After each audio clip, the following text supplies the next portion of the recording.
Hey, good afternoon. Welcome to the John DeVito Show. That's right, I'm popping up by surprise here at 2 o'clock in the afternoon. Just kind of chilling, just kind of hanging out. You know, it's a beautiful, warm day here in Massachusetts. We're up, mid-90s, really hot day today. So I'm getting a little indoor time right now, taking a break from work. And I wanted to do a podcast today about the fear that our government and our media is heaping down upon all of us right now. I will not live in fear. I will not. I refuse to live my life in a perpetual state of fear. And we're going to talk about that today.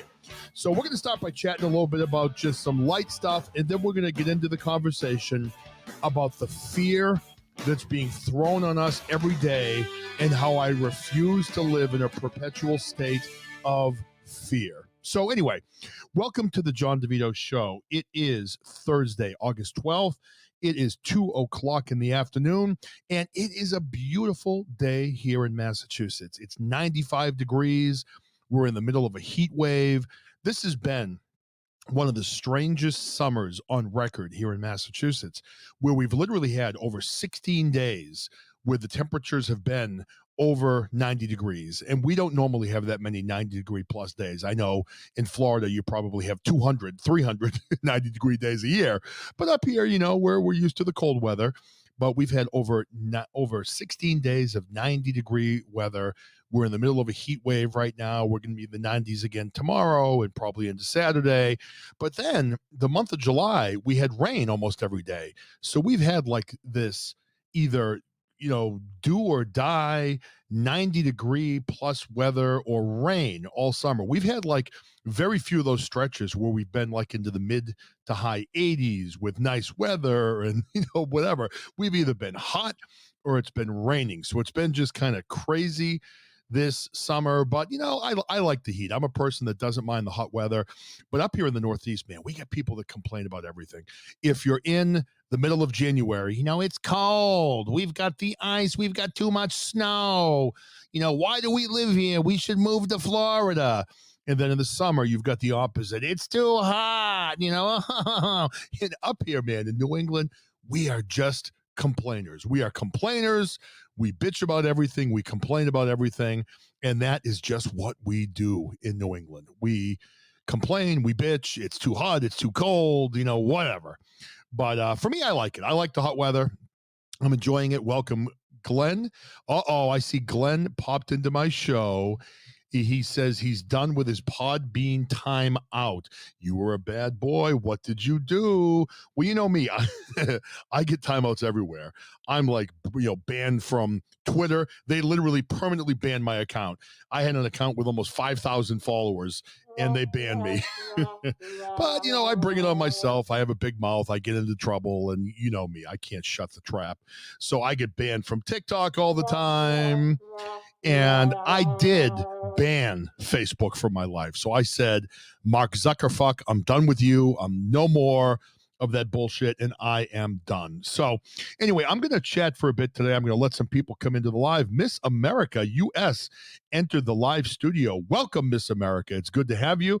And I see your picture. If that's you, a very beautiful woman, obviously a lot better looking than Glenn is. Glenn, I look at his picture and I don't know, man, you could be a scarecrow when I take a look at that picture. You're kind of scary as shit, a little creepy looking there, but that's all right. I don't want to get down on you too much. But Miss America, welcome. Yeah, it's good to have you. So if it's your first time here, welcome to the show. I talk about a lot of different topics. I was just kind of giving a rundown of some of the weather, here where I live in the Boston area, and we're in the middle of a heat wave right now. So Miss America, where are you from? Where are you at? Just kind of curious. Are you in, obviously, Miss America? You must be somewhere in the U.S. What state are you in? Well, we're going to call in a little bit. I'm going to talk for a little bit first, and I want to kind of get into some of the things that I want to chat about right now and some of the things that are really bothering me that's going on in this country right now. And you see the title of my show, I Will Not Live in Fear. And I'll tell you, this to me is becoming, honestly, the new pandemic in this country. And I shouldn't say just the country. I'm seeing this, across the globe. I don't know if this is part of the great reset that they all talked about or whatever's going on. But to me, one of the worst things that could happen to anyone in this life is to live your life in fear, to live your life being afraid. And it's a huge issue because fear literally consumes you. It consumes you. It eats you from the inside. It prevents you from following your dreams. It prevents you from having relationships. It prevents you from having friends. You are living in a perpetual state of fear where you're afraid of every aspect of life.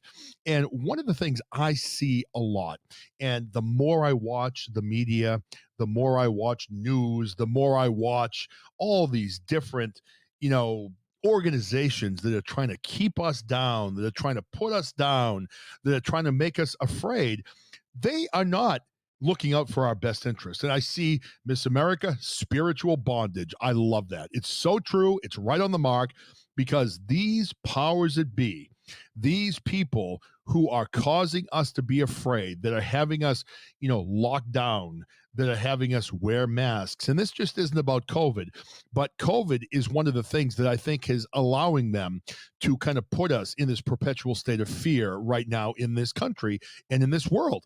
And for me, I'm one that, again, I get it. I get it. We're in the middle of a pandemic. We are in the middle of a pandemic, and now we've got the new Delta variant. And for a year and a half, people have been staying home. They haven't been going to work. They haven't been socializing with families. They haven't been going to see their grandparents. They haven't been able to see their grandchildren. And people are literally missing out on their lives. We only have so much time on this planet. We only have a certain number of days. Each and every one of us, we have a finite amount of time, and we have already lost a year and a half of our time because of COVID. Okay. And I get it. I get it. My wife's a physician. I know that COVID is real. I know that COVID is dangerous. I get it. My family, we chose to get the vaccinations. We got them. We feel like we've done the right thing. I know a lot of people are against vaccinations. That's okay. You don't believe in a vaccination, don't take it. It's a free country. You shouldn't have to take it. You shouldn't be forced to wear a mask. You should not be held down by our government and told what you need to do in your life and to control you. But I mean, that's what we're seeing right now. And what's happened is we've already lost a year and a half of our lives to this stuff. And now we're being told, okay, now there's the Delta variant. There's going to be other variants after that. We're going to have to continue to mask up. Our children are going to have to go to school with masks on forever, it seems like. And no one's really sitting back and thinking about the emotional damage we're doing to people. I appreciate that, Miss America. Thank you. But I mean, no one's thinking about the emotional damage we're doing to people right now. We are emotionally damaged children. We are emotionally damaging adults. We are emotionally damaging a big number of people in this country right now and in this world because we are making everyone afraid. I mean, something happened to me this morning, and this is kind of crazy. This is kind of on the the same realm of what we're talking about. But this morning, I had to go to a Target. I dropped my daughter off someplace. I went into a Target. I had to buy a few things. I went into this Target and I went in, bought the few things I needed to buy. This is 9:00 in the morning Eastern time. And when I went into that Target, there was not one person working as a checkout person in the Target. They had 20 different people, 20 different bays where people could check out your food. There was not one person working. So I went over to the self-checkout line that I hate to do because I like to foster people's employment. So I went over to the self-checkout lane. There was a girl there, and I said to her, I'm like, how come none of the lanes are open? I've never been in a store of this size before where all the lanes are closed. That's exactly what it is. She said, we literally have no employees to come in and work in a Target. So the only option to check out that at that point this morning was to go through the self-checkout line in a major city in Massachusetts at a Target. The other night, I went to pick up my kids at work. We stopped into a Cumberland Farms. I'm not sure if you guys have those where you live, but Cumberland Farms is a very big convenience store. They're a nice convenience store chain here in the Northeast, similar to like a Wawa, maybe down in Florida, those type of places. So I went into one of those the other night, and those are normally 24 hours. There was a sign at 9:30 at night saying they were closing at 10 o'clock at night because they have no one to work. And a lot of this has to do with people are still afraid to leave their homes. People are afraid to go to work. People are afraid to leave their homes. People are afraid to socialize, with their friends and with their family. And I get it. There is some maybe level of of risk in going out and socializing and living your life, but there's always risk. There's always risk. I mean, you could be sitting back for the next year worrying about, I need to wear my mask. I need to have my vaccination. I might get COVID. I might get the flu, whatever. But I mean, you could die tomorrow from a heart attack. You could die today in a car accident. I mean, you could have, a variety of different things happen to you in your life right now that cause you to get sick, to die. Hey, Jimmy, Jess Duck, what's up? Good to see you both. So, yeah. So anyway, I'm just talking about, right now, I have made the choice in my life because I see people that are living their lives this way right now, where they're afraid of COVID. They're afraid to leave the house. They're afraid to go to work. They're afraid to socialize. But in my opinion, you cannot live this way. As we said earlier, we have a finite amount of time on this planet. As Jess Duck says, everyone's going to die eventually. Mr. A, welcome to the studio. I'm glad you're chatty, Miss America. I love that. Chatty Kathy. I love that line. I'm a chatty Kathy. Well, I'm a chatty John. I never shut up. So just bear with me. I can go on like this for hours. I just go and go and go. And that's just kind of how I operate. But I'm saying to the people in here, and I know that I'm going to publish this out and I'll get some downloads, whatever. Some people will hear me. A lot of people probably won't. But I'm making a plea to each and every one of you. Don't live your life in fear.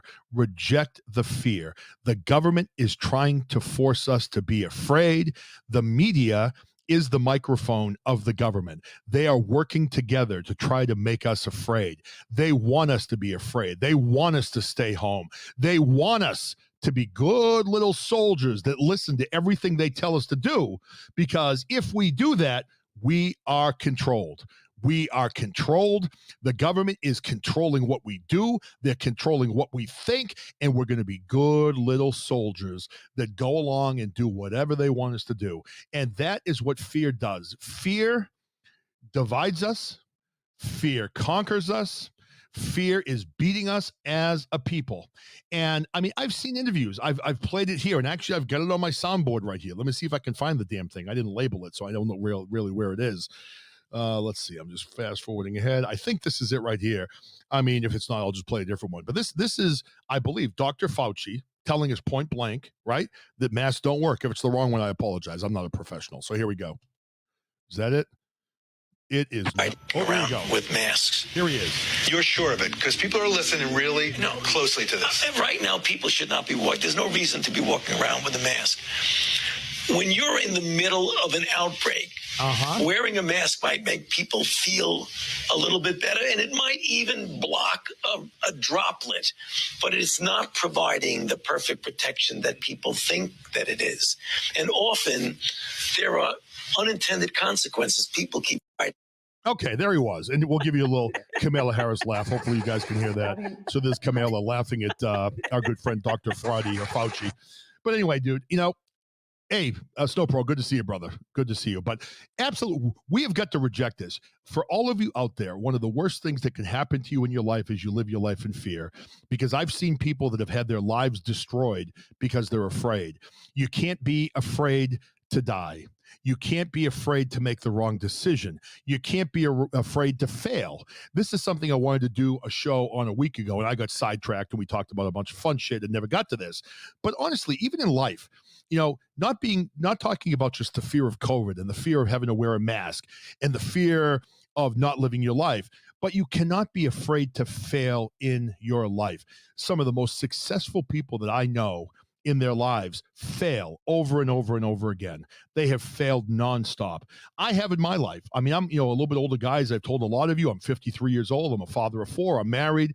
Over the years, I have failed at many, many, many, many different things. I've lost jobs. I've lost deals in business. I have failed over and over again. But the worst thing you can do in your life is not try. Because if you don't try because you're afraid to fail, then you are going to live for the rest of your life wondering what could have been if you had made the effort, right? If you had gone out there and you had tried to do something, significant with your life, and again, like even this podcast, back in the day, I was a broadcasting major back in college, right? I never went that path. I went into business, I've been in sales for my whole career, and here we are, we've got podcasting. So I'm like, oh, what the hell? I'll give this a go. I always wanted to try it. I have no illusions of grandeur here. I am not going to be the next Howard Stern. I'm not going to make a lot of money doing this, but I have fun doing it. I enjoy it. I have fun doing it. I have my small group of listeners that come in. Some support me, some don't like me. But for me, this is me going out without fear and put myself out there. And again, I'm sure some people think I'm good. Some people think I suck. I got Mr. A who was in here. He likes to tell me what he thinks about me, but that's all right. He's a douchebag anyway, so I really don't care. Are you still here, Mr. A? Probably not. I just gave you that. I wasted that insult on you. But, I appreciate that. Thank you, Miss American. I will follow you back when I get off the air. I'll look for the follow. I always try to follow everybody back when I can. But, Jimmy, communication is a good major. If you're in school right now, I was a communications major. You can really take that in a lot of different directions. You can either do broadcasting, or if not, you can get into business. If you want to get into sales, they're looking for people that can communicate. If you want to get into public relations, if you want to get into a variety of different things in businesses, communications is really a very, very good thing to have, because a lot of people don't feel comfortable communicating. Hey, Jimmy, I appreciate that, man. I am what I am. Some days my wife loves me, other days she thinks I'm a pain in the ass. She's right in both ways. I guess I am a huge pain in the ass. We differ on a lot of things. We differ on the mask mandate. She thinks people should be wearing masks, and I do not believe that people should be wearing masks. So you know what though, Miss America, not everybody is. You're not too much of a communicator. I drive people insane with my talking. That's all right though. It's funny in my family. I've got myself. I'm obviously, on the microphone, I'm an extrovert. If you met me in person, and if I know you, I'll sit and talk to you. But I'm actually kind of in public a little bit of an introvert. I don't go out of my way really to seek people out all the time. Sometimes I do. Other times I just like kind of being by myself and just being quiet. So it's kind of funny when some local people have heard my podcast. They're like, man, you're pretty outspoken about things. And I'm like, yeah, I do have my opinions on things and whatever else. But I just want to get across to you all right now, for anybody that does struggle with living in fear, because I know it's a real problem. I think at one point in my life, I used to deal with this quite a bit, where I lived my life in fear. I was afraid of making mistakes. I was afraid of what people thought of me. If I say the wrong thing, someone's not going to like me. If I do the wrong thing, someone's going to think I'm not cool, whatever. I guess one of the good things about getting older is as you get older, you just don't give a shit for the most part about what people think about you. The way I look at it is, I think probably back when I was younger, I used to pretend maybe sometimes to be a certain way because I thought maybe that is what people wanted from me. So I would go in and not be myself, and I would go in and try to do what I thought people wanted of me. But you know what? That's almost impossible to gauge what people want from you. So for me, over the years, I got to a point in my life where I'm just like, you know what? Fuck it. I'm just going to be me. I'm going to be me. I'm going to say the things I say. I'm going to be honest. I'm going to tell people what I feel. I'm going to tell people the truth the way I see it. If you don't agree with me and you don't like me, fuck you. I don't care. You don't have to like me. And that's okay, But in my life, I prefer people that are honest with me. Come talk to me. Come talk to me. Tell me how you feel. Be honest. The one thing I really don't like is people that'll come up to you. Oh, hey, good to see you, man. Blah, blah, blah. It's so happy. I'm so happy you're doing well. And then as soon as they talk to someone else, oh, that John DeVito's an asshole. I can't stand that guy. If you think I'm an asshole, just don't talk to me. I don't care. It's not going to ruin my day if you walk by me and you don't talk to me, right? Amen, Eric Kirk. It's a free country. It's a free country, and we should be able to do what we want, right? Now, I see that Miss America says she needs to meet Mr. America. You know what? You will. You look like you're a young woman. I can't see the picture too well, but you look like you're a young woman. And, for me, you look at my life now, I'm a little bit older. I'm 53 years old. I've got 4 kids. My oldest kid is 18, going off to college this year. I didn't meet my wife until I turned 30. I didn't get married till I was 33. We had our first kid when I was 35. So I took my time, getting to where I am right now, but I wouldn't change it. And if I had gotten married in my 20s, it probably would have gone down in a ball of flames because I was a moron. So it took me time to at least get somewhat mature and get to the point where I am now. But, Eric, that's the thing right now. The thing that's driving me crazy right now, buddy, is, and I'm going to open up the phone lines in a few minutes, so just bear with me, but I see so many people right now that are terrified. They're afraid. They're afraid of dying. They're afraid of, what people think if they don't wear their mask. They're afraid of the perception of other people, that they're being selfish if they don't have their mask on. And I'm saying that for me, if you feel better going into a store, or if you feel better going into into work or whatever it is, you want to wear a mask, wear a mask. That doesn't affect me. I don't care. If that's what you need to feel safe and that's what you need to feel better, then go and do it. But I don't think that it's right for people out there to try to say, well, I feel that I need a mask. We all need to wear a mask. So even though maybe you're vaccinated, you're not in danger. And really this whole pandemic, there's a very low percentage of people that actually pass away that are vaccinated. You have to wear your mask also. You have to be patriotic. You have to do the right thing. And you have to sit home and live in fear. I won't do it. I'm not going to do it this time. I did a show a couple weeks ago, take this mask and shove it. I ain't wearing it no more. And I mean that to this date. I mean, there are a few instances where I'm going to have to wear a mask. If it has to do with my job, if they mandate that, I can't get fired. I have kids. And, if I have to go on an airplane, like if I win a trip to Hawaii, I'll wear a fucking mask to go to Hawaii. All right. I'll kind of suck it up there. But I will not again go into a convenience store, go into a supermarket, go into a store wearing a mask.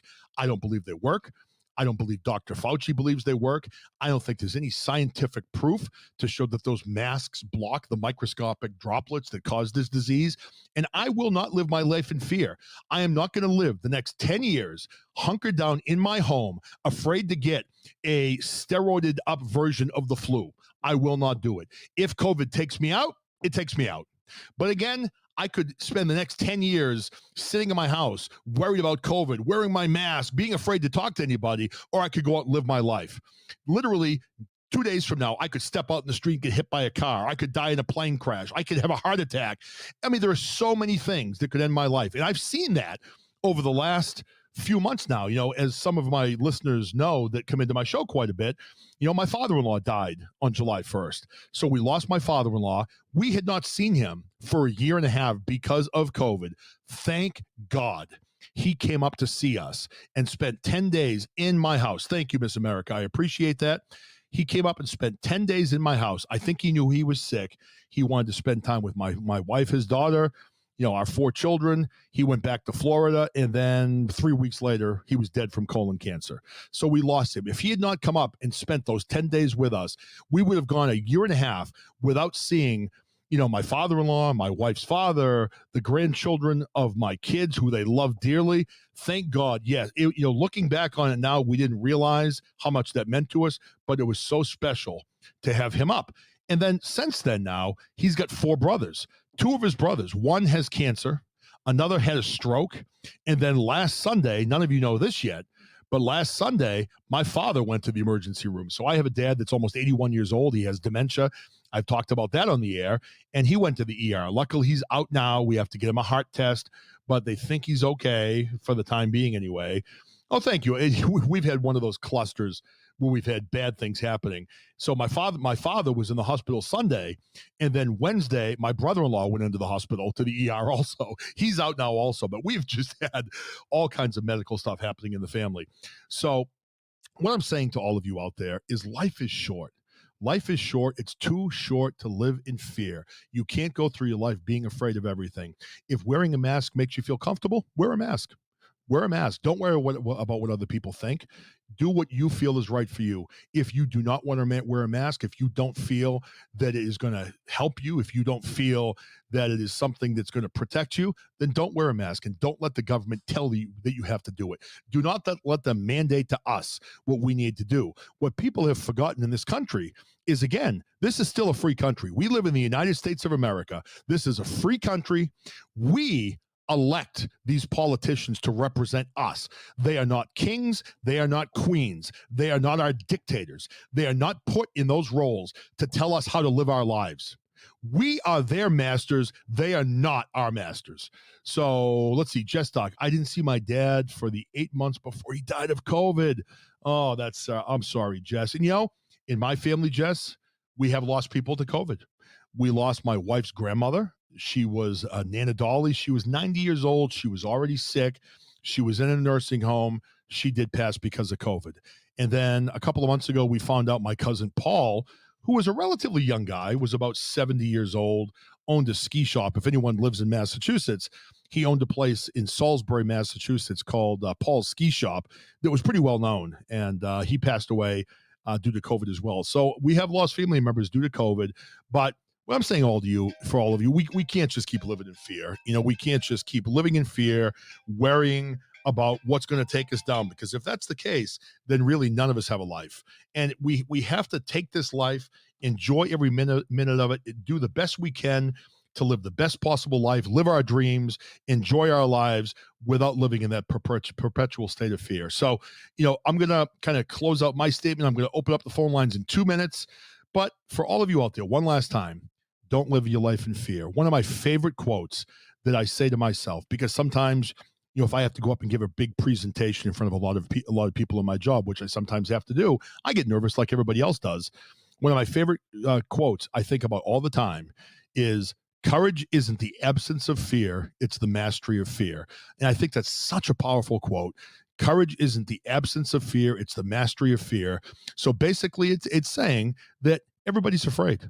Everybody feels the same. If you're out there right now listening to my voice and you think you're the only one that's afraid, if you think you're the only one that's afraid to try things, afraid to fail, afraid to be rejected, afraid, to have people think you're strange or different or odd, you're not. Everyone feels that way. Everyone feels that way. But you need to have the courage to beat that fear. So courage isn't the absence of fear. It's the mastery of fear. Go out and master that fear in your life. Master it. Let that fear know that it's your bitch, that you're taking it on, that you are in charge. The fear is not in charge. And then just go get it.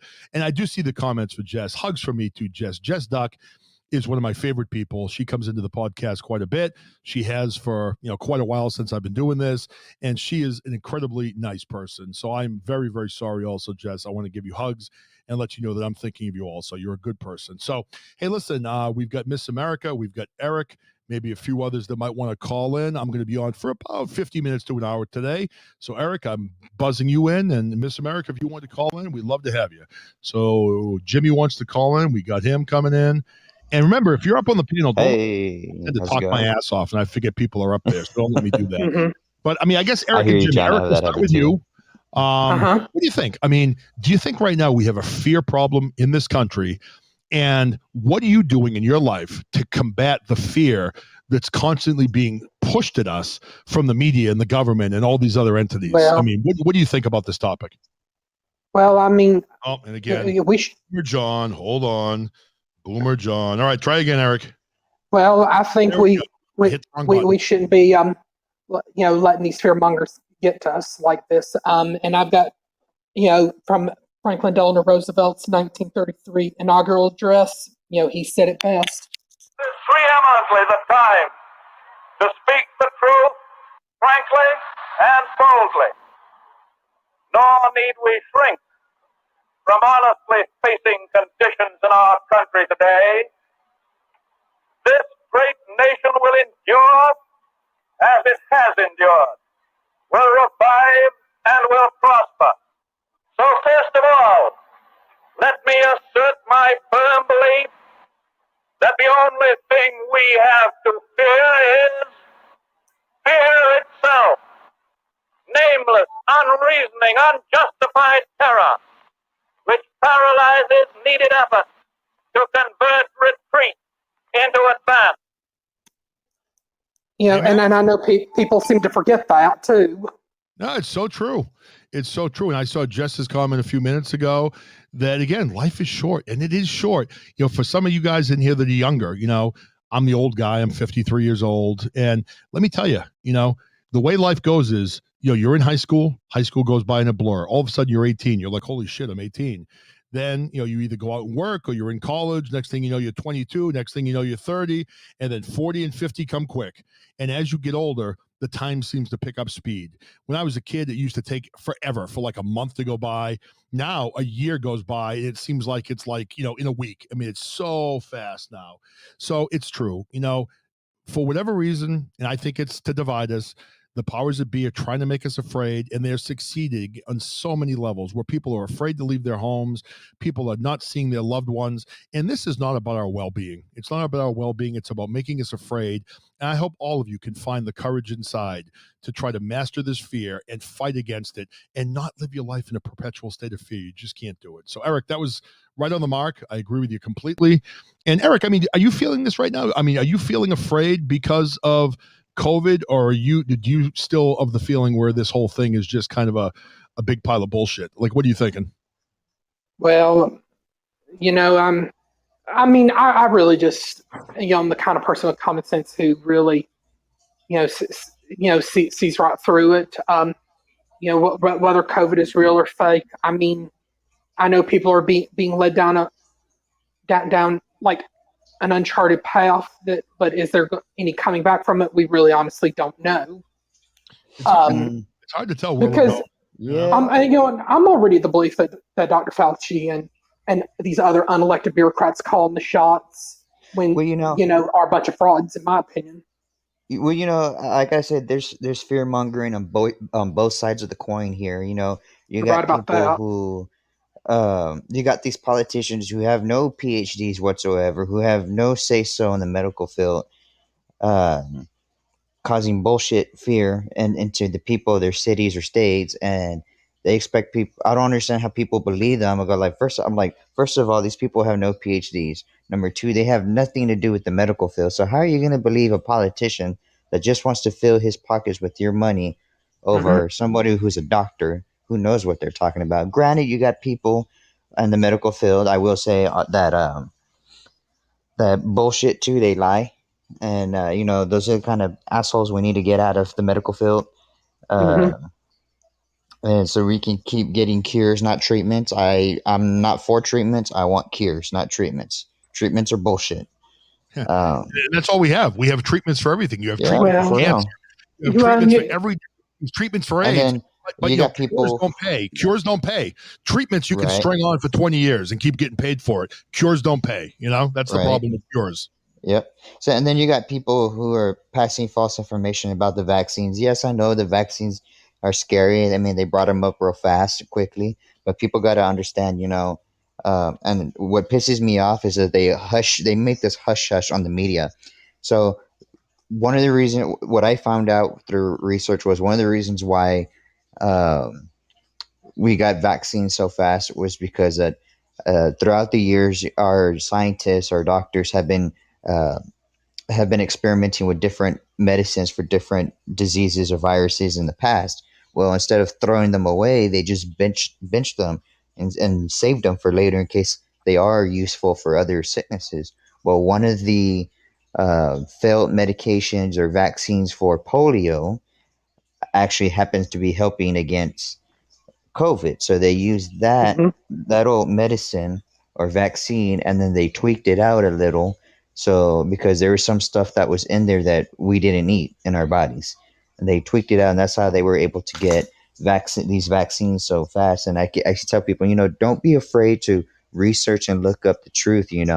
There's people out there who make up bullshit, who make up lies about medicines, and they're all afraid. And it's like you said, John, we can't live in fear. The more we live in fear, the more we hinder ourselves. The more we live in fear, the more we're not living. The more we live in fear, the more we destroy ourselves from the inside out. It's the truth. I mean, fear eats people alive. There are so many people out there that have all of this potential, and there's nothing worse in life than wasted potential. People have potential. People want to, come in and do certain things in their life, but so many people are afraid to put themselves out on a limb. They're afraid to go after their dreams. They're afraid today to put that mask away and go out and socialize with your family. And you can't live your life being afraid of what might happen. And I get it. I mean, nobody wants to get COVID. I don't want to get COVID. I'm a 53-year-old fat guy. I'm the last guy in the world that needs COVID, but I'm not going to live my life in a perpetual state of fear. I'm not. I'm going to live my life every day to the fullest potential, because again, I could die tomorrow. I could die today. I hope I don't, but you never know. You never know when your number's up. True. And you can't always worry about tomorrow. I mean, I think that there are so many people in this life where they worry about what they missed yesterday, what they didn't do yesterday, what opportunity they didn't, take advantage of yesterday, or they worry about the future and what's going to happen in their future. And if you spend all the time worrying about the past or worrying about the future, you're forgetting about today. Today's the present. If you live today the way you should live it, then the future is going to work itself out and the past is no longer going to matter. But if you live your life today where you're afraid, you don't want to try anything new, you're afraid to leave the house, you're afraid to take that mask off, you're afraid to live your life, then are you alive? Are you alive, or are you already dead as a person? Right. And I tell people, remember this little saying: yesterday is gone, today is not promised, and tomorrow is not given. Right. It's true. Absolutely. So I think we had Jonathan call in, but then we lost him probably because we were talking so much. But that's my apologies, Jonathan, if we didn't get to you soon enough. But no, it's so true, man. We have to find a way to get past this. And let me ask you guys. I mean, I've been kind of giving my feelings on why I feel that the government and the media wants us to be afraid. I mean, I can't watch the news anymore. I mean, when you watch the news, it's constant pounding of fear. It's so obvious that no matter what they report on, it's negative, fear. They want everyone to be afraid. And it's terrifying to even watch what the news is like now. I mean, I remember watching the news when I was a kid with my father. I hated watching it, but he would make me watch it. So I would sit down and watch the news, and he would say, John, it's really important for you to watch the news. So I would sit and watch the news. I'd be bored as fuck watching the news with him. But it wasn't like it was today. It was more people reporting on things that were happening in the world. It wasn't people spinning. It wasn't people pushing fear. And if you watch things like MSNBC and CNN, and then you switch to Fox and Newsmax, man, it's two different worlds we're living in. I mean, it's completely two different worlds. And I imagine the truth is maybe somewhere in the middle. I'm not sure where it is.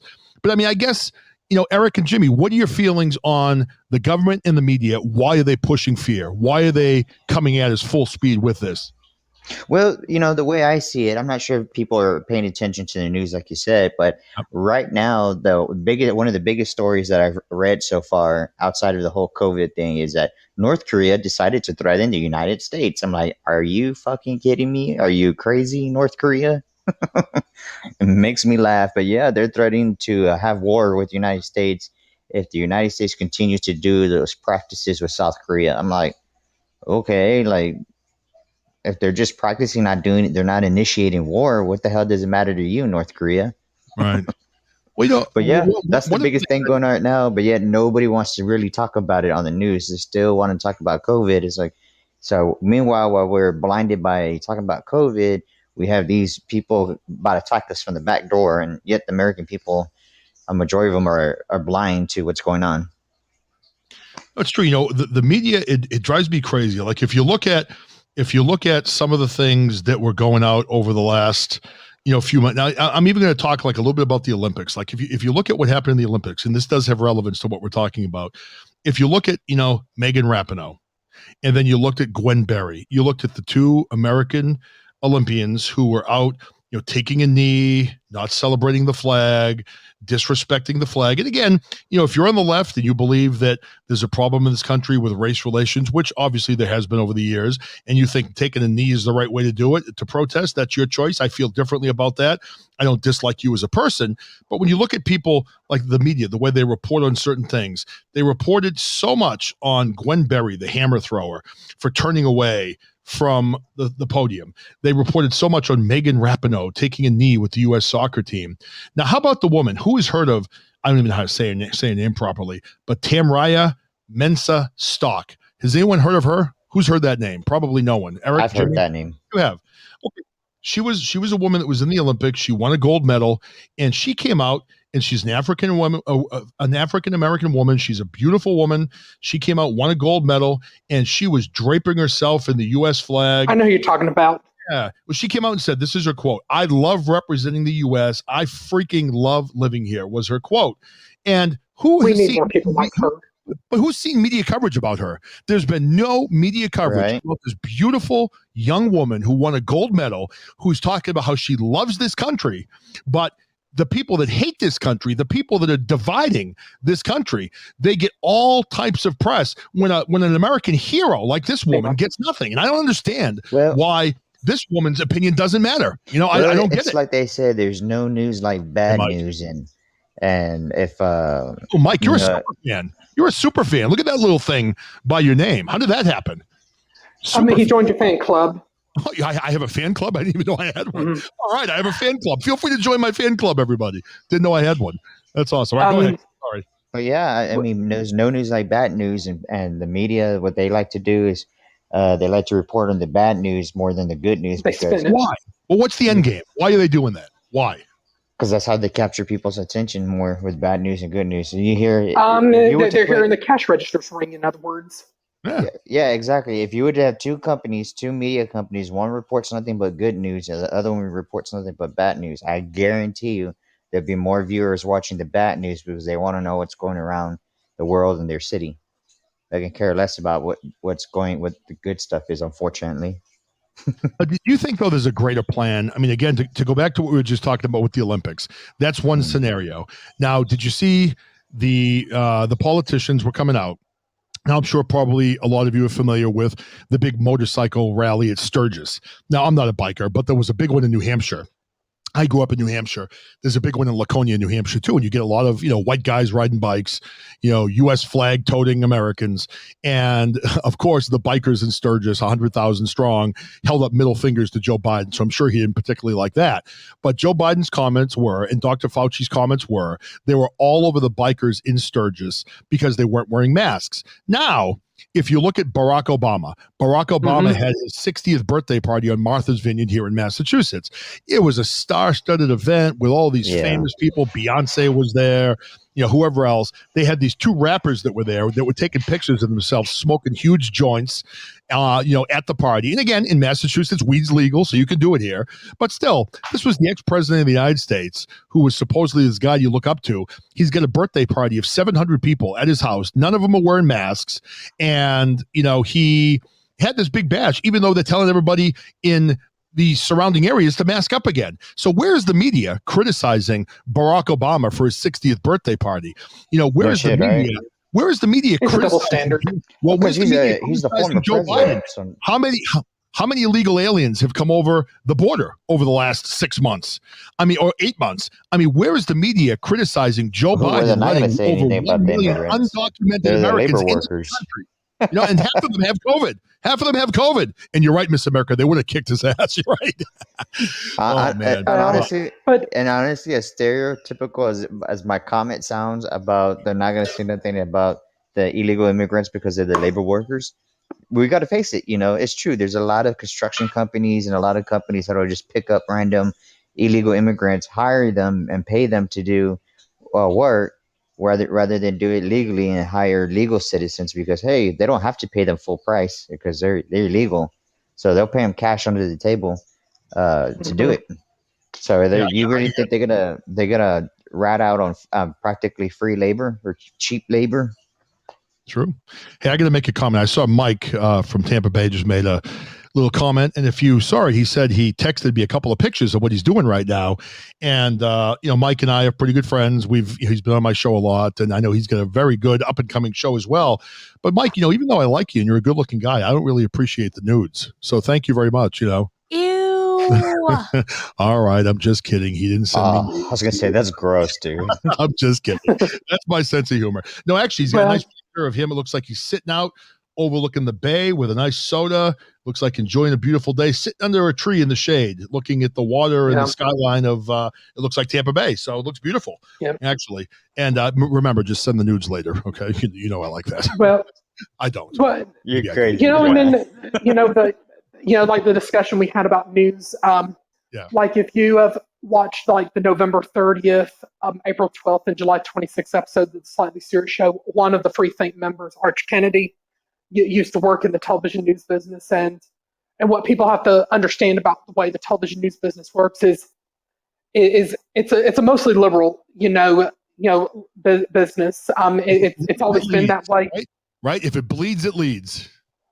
And because the thing about the liberal practices in the news business, at one time there was a thing called the fairness doctrine, and there was a time when we didn't have Facebook and Twitter and YouTube and Twitch and other entities.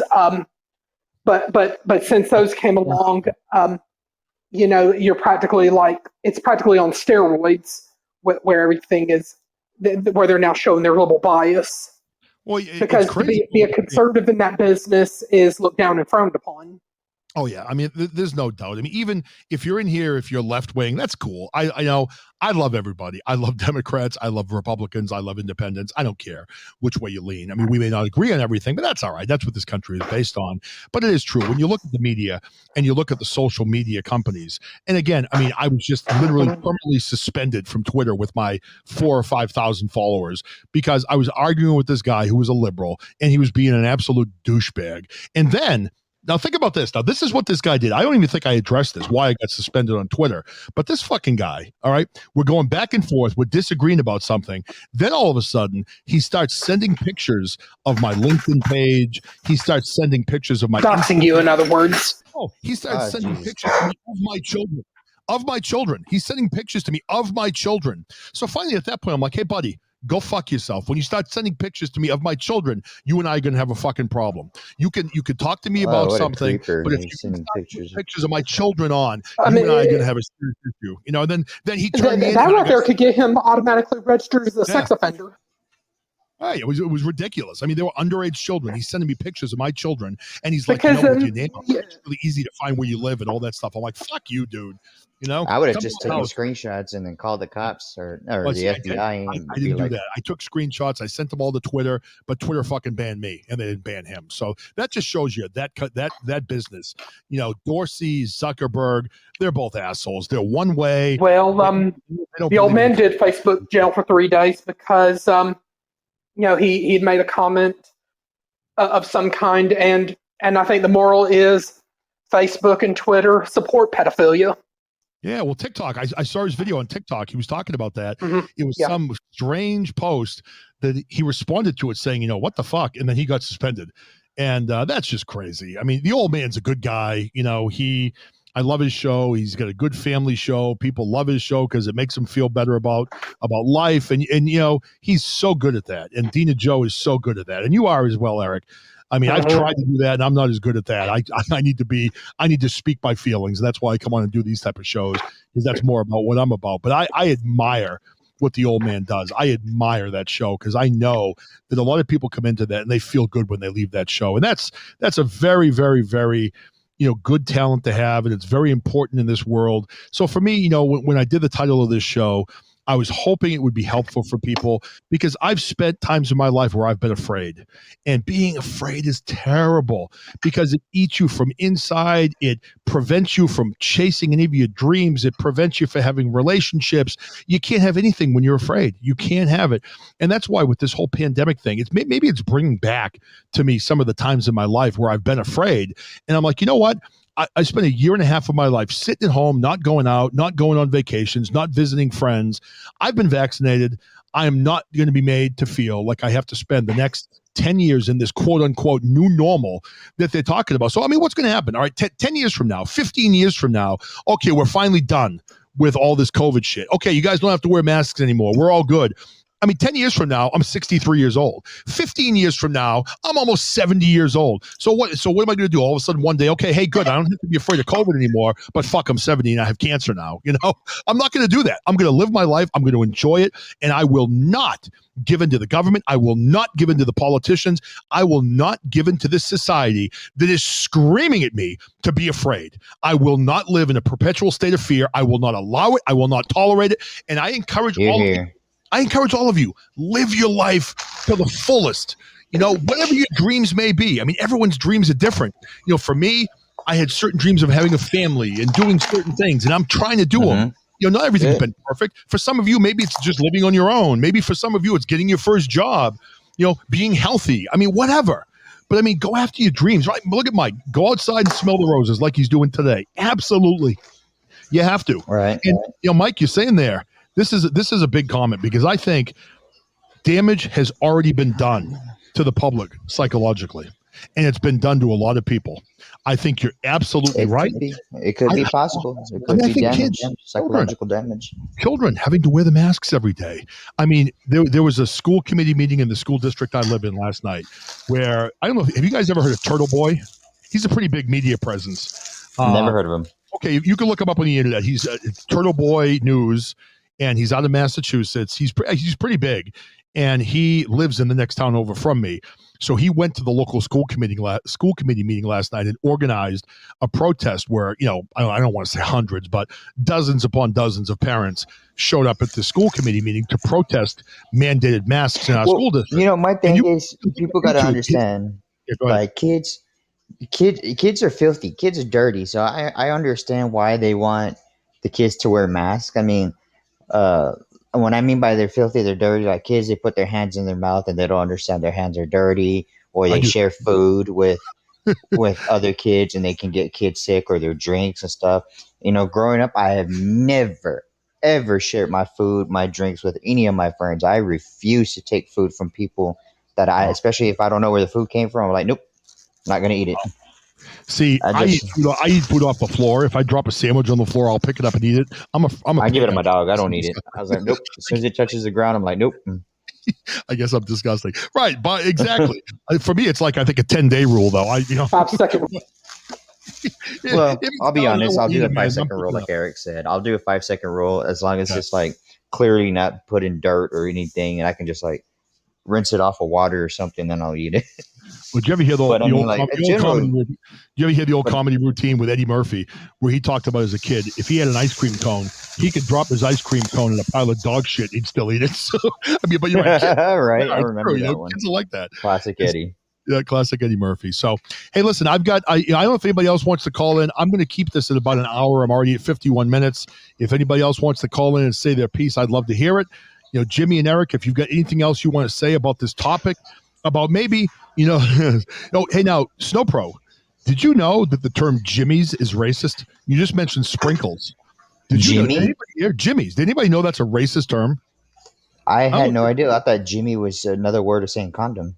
Oh no! Maybe this girl was just giving it to me. But now, Snow Pro, you know where I was. I was at Salisbury Beach a few weeks ago, and I went into an ice cream place and I ordered an ice cream, and she asked me if I wanted sprinkles, and I was like, no, I don't really love sprinkles. Chocolate Jimmy's. So a woman next to her says, I call them Jimmy's, and she goes, do you know that Jimmy's are racist? And I'm like. So of course, at that point, she had me at hello. I'm like, what do you mean Jimmy's are racist? And she said, yeah, Jimmy's are racist. And she said, the reason being, and I honestly never heard this, and I'm kind of old. Apparently back in the day, way back in whenever it was, the 50s, 60s, before my time, apparently they would call African-American men Jimmys. So I had never heard that term before. So, that is ridiculous. I find that offensive because I thought that was a condom. My name is Jimmy. Right. I mean, I've never heard that before. So apparently they were telling me that the term Jimmy's is racist because it was meant to describe African-American people all together. A bunch of Jimmys is what they would call them. So apparently the name Jimmy's that makes what? As a reference to, I don't know if it's true or not, but the woman told me this story, and I'm like, holy shit, I've been saying that my whole life, and that's racist. I had no idea. So I don't know. Where'd they get the nickname Jimmy from for condoms? Oh, wasn't it Jimmy called a condom too? Oh, maybe. It's something in the South that we call condoms Jimmys, Wow. Well, you know what I call my condom? I call my condom extra small Jimmys. You know what it is? You know what it is? I just realized why they call condoms Jimmys. Okay, so back in the day, like everybody had that one friend. The name Jimmy was a very common name back in the day. Okay. So everybody had that one friend that was a good guy that always had your back and never let you down. So everybody would say that's why they would say, hey man, make sure you got your Jimmy, they got your back, you won't have an accident and have a kid. Okay. All right, you got your Jimmy. Now this is all right. Let me tell the story really quick. I have to be quiet, and I'll get to you guys that just called it, so hold on one sec. My son who's 18. He's on the autism spectrum. I picked him up at work the other night at the local Market Basket, and he comes out in the car and he's talking to me, and all of a sudden my daughter goes, "Hey, Dad." I'm like, "Yeah." She goes, "Guess what?" I'm like, "What?" She's like, "Matt bought condoms." So of course at that point Matt's like, What? Shut up. So my 18-year-old son bought his first condoms.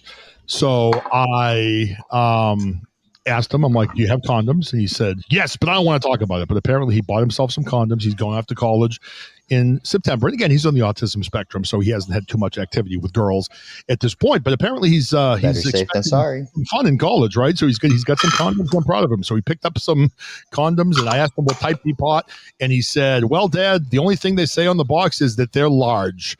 I was like, "All right, good for you." Good for you, buddy. I'm proud of you. I mean, hopefully they are. You may have to tie a knot in it. Who knows, Right. I don't know. So listen, we got Mike came in and Baa-Ram from hey, so what do you guys got? Mike, you want to go first, and we'll let you guys both say what you have to say. Go ahead.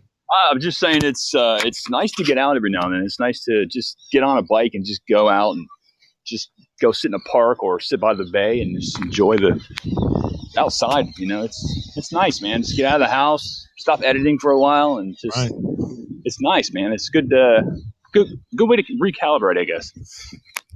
No, I agree. I think for me, when I spend too much time indoors, I mean, up here, we tend to do that a lot in the wintertime, and we have a term for it. We call it literally cabin fever, where if you spend too much time inside, you start to go stir crazy. And I mean, for me, it's very, very important. That's what I call it too. Have you ever thought about that? Like why that is, why that part of us gets so stir crazy when we're inside? We're not meant to be confined, right? We're not meant to be indoors all the time. We're meant to be free and be out and it's a psychological aspect of it's like putting a dog in a cage and they're only seeing those four walls of that cage. Hey, Jimmy. After a while, they'll go crazy. Hey, Jimmy. With people. Yes, sir. When are you going to do a podcast? I will do. I had one last night. I talked about self-awareness. I did one about self-awareness and child safety. And it was a hit. I had a lot of people come in and they loved it. They were like, "Yeah, dude, that's so true. Not a lot of people are self-aware or have self-awareness, and they don't really know." Do you plan on doing one anytime soon? I plan on doing one. You got a good head on your shoulders, man. Oh, thank you. Appreciate that. I plan on doing one probably next week on Podbean. But this week, if y'all download Tin Can, I do some shows on Tin Can because I don't have a paid membership here for Podbean, so I have to wait a week to do a show. So I get on Tin Can, that's TINCAN, and I do my shows there while I'm waiting to get back on Podbean. Well, you mean you got a limited amount of hours, right? Is that what you mean? Yeah, you only have 3 hours. Well, I can help you with that. There's a little trick that not many people know how to keep that down to 0. So. But I'll, if you contact me on Twitter, man, I'll help you out. It's something that Podbean lets you do, but not many people know about it. So. Oh, cool.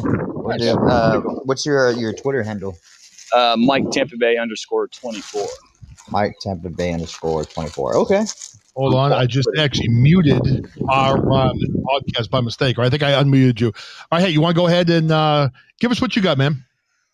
Yeah, it was just in regards to the I Will Not Live in Fear, the title of your show. So for anyone that doesn't know, I'm into conspiracies. So for my last show, I looked into the Illuminati that were started in Bavaria in the late 1700s. And it was said that Adam Weishaupt, who started the Illuminati, noticed that, the church had a lot to do with the way the world was being run, more so the Catholic Church, and he didn't like that. So he wanted to separate church and state and everything. And he was a big communist and wanted pretty much the one world government.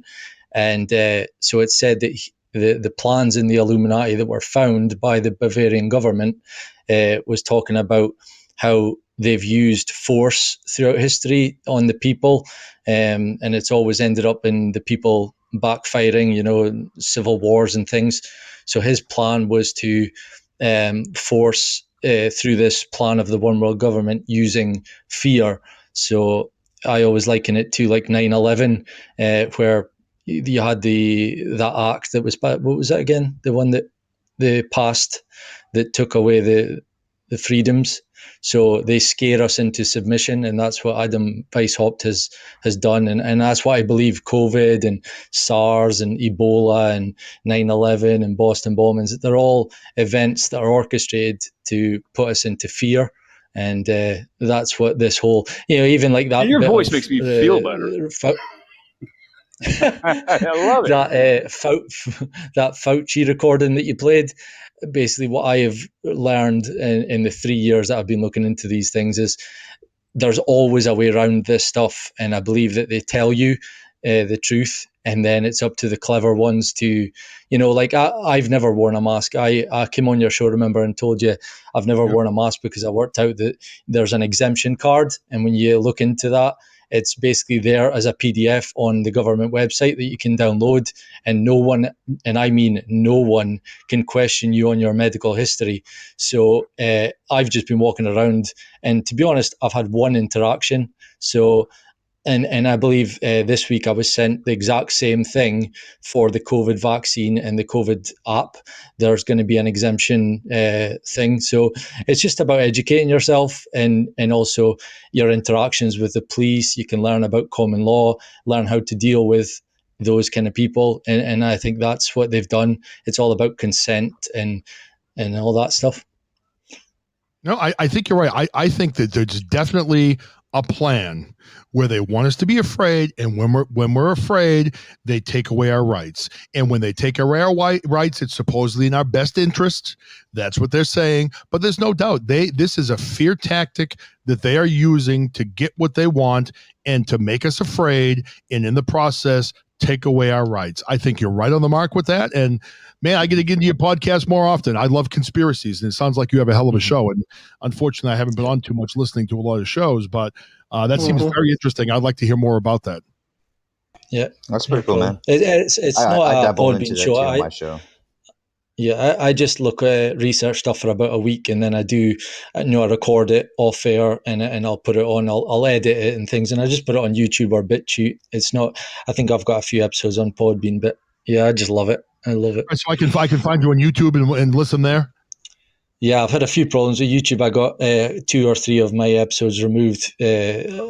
So but BitChute, I've had no problem with. They've left every episode up, and I've actually got more followers and things on BitChute. So I'm kind of focusing on them. I didn't upload the Illuminati one because I knew there would be no point.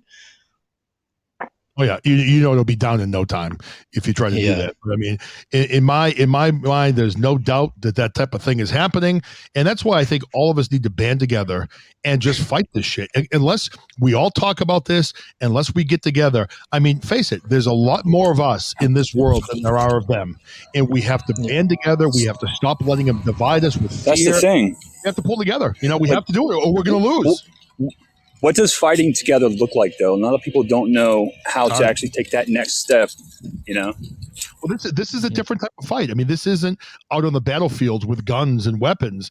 This is a strange type of war that in the U.S., I mean, I've been saying we've been in a civil war probably for the last 5 years in this country, but it's not being fought with guns. It's being fought with the media. It's being fought with social media.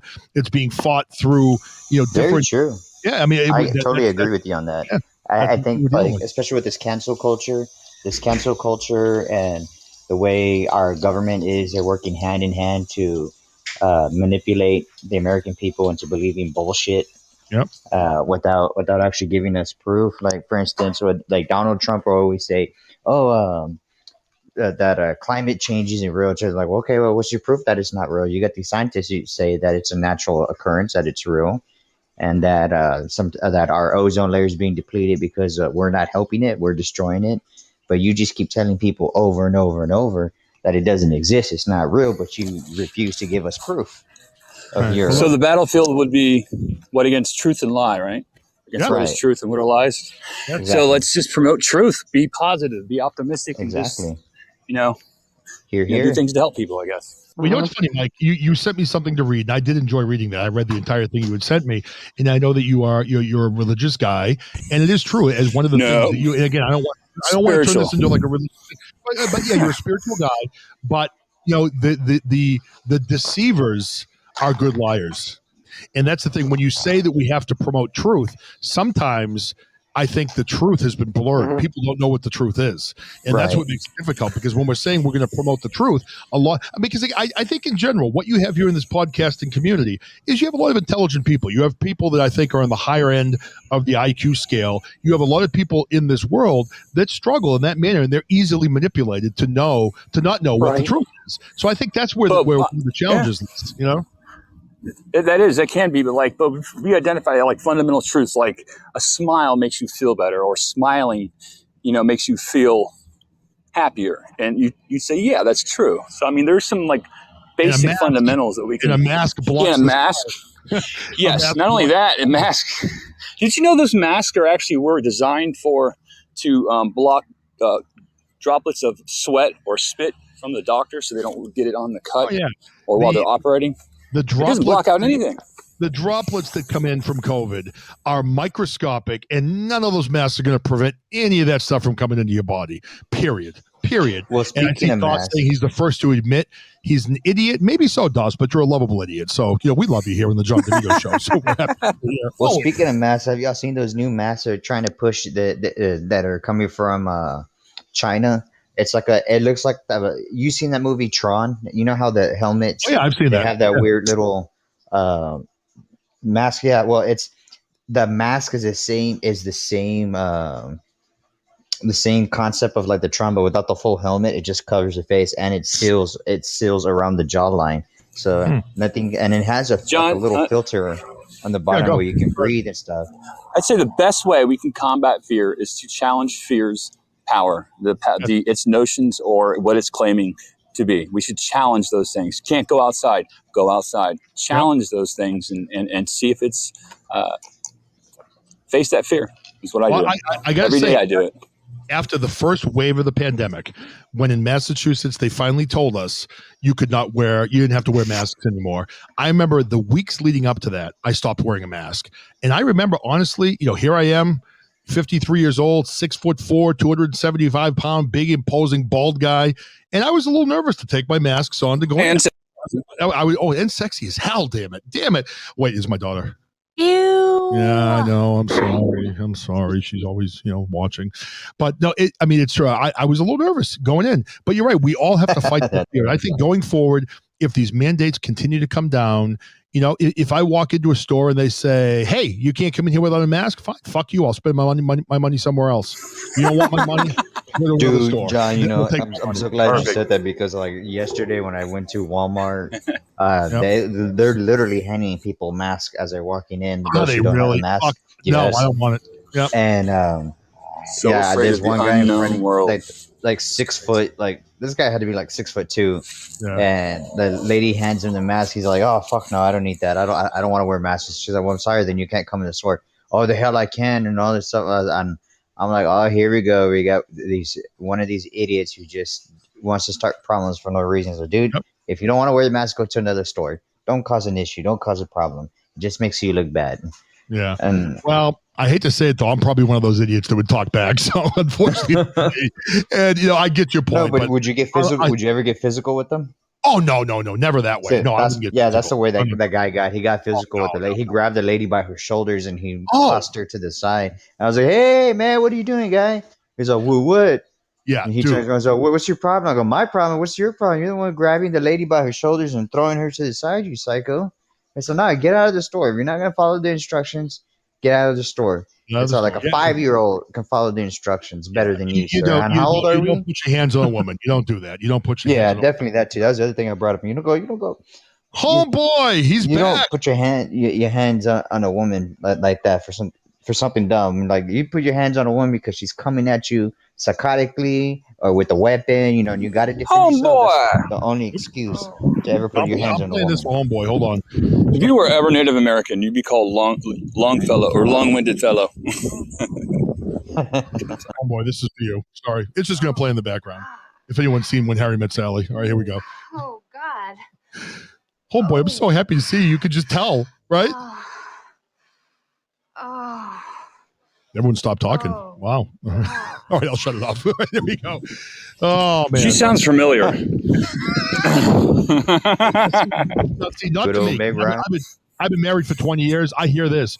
Jesus Christ, is it over yet? Are you done? That's what I hear now. Is it over yet?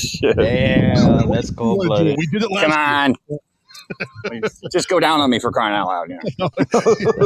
Again, been married for 20 years. Looks and goes, yeah, that's not happening.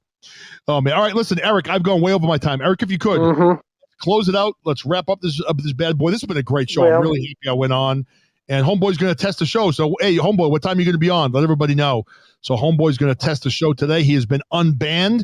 So that's good. Just like I've been permanently banned on Twitter. Yay. Fuck you, Jack Dorsey. Well, you still have your backup Twitter account. Oh, you're on right now. All right. Well, listen, when you guys leave here, go out and check out Homeboy. He's got a good show. Totally banned. Yeah, so I have a backup account that is called The John DeVito Show Has Been Banned. So that's my backup account.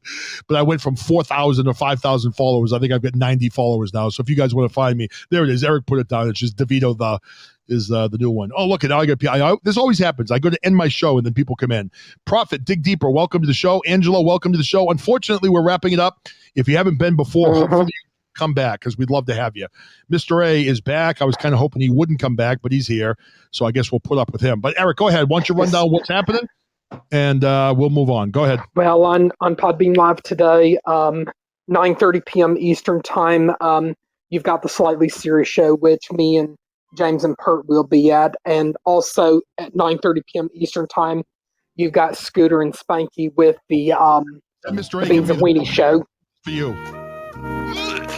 And hopefully, we might see some surprise, pop-up shows today or before the weekend from Trice Talk and Cummings' Culture. And of course, we certainly look forward to Jimmy's, next podcast and same with Baa-Ram EWE. And hopefully Baa-Ram EWE and Steve from Just Another Day in Paradise are working on collaborating again.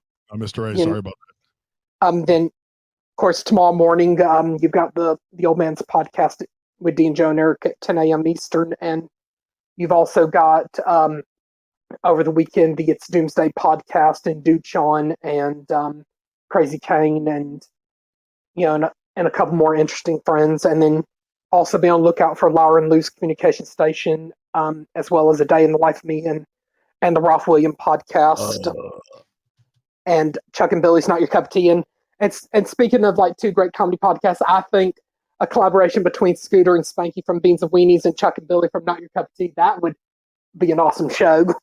Yeah, that would be a good show. Yeah, and then of course Linga Longa and hopefully Robert will be back soon with new episodes of the Mr. Clean Show. And how's Robert doing? How is he? I haven't seen him in a while. I think he's doing really good. I know he hasn't been too active podcasting lately. But I know his friend Class 1 Probe, I think, was hospitalized for surgery, but hopefully he's doing a lot better than. But I know one of Lady Me's kids and her ex-husband, had caught the Delta variant of the COVID. But last I checked, her ex-husband is supposed to be in a medically induced coma. Haven't heard anything new from that. That bad? Holy! I saw it on Instagram. I didn't realize it was that bad. I gotta run her a note. Shit. And then next Tuesday, Mike Tampa Bay and Dina Joe will have the latest episode in Boundaries, so that should be another good show. And 5 p.m. Eastern, 3 p.m. Thank you.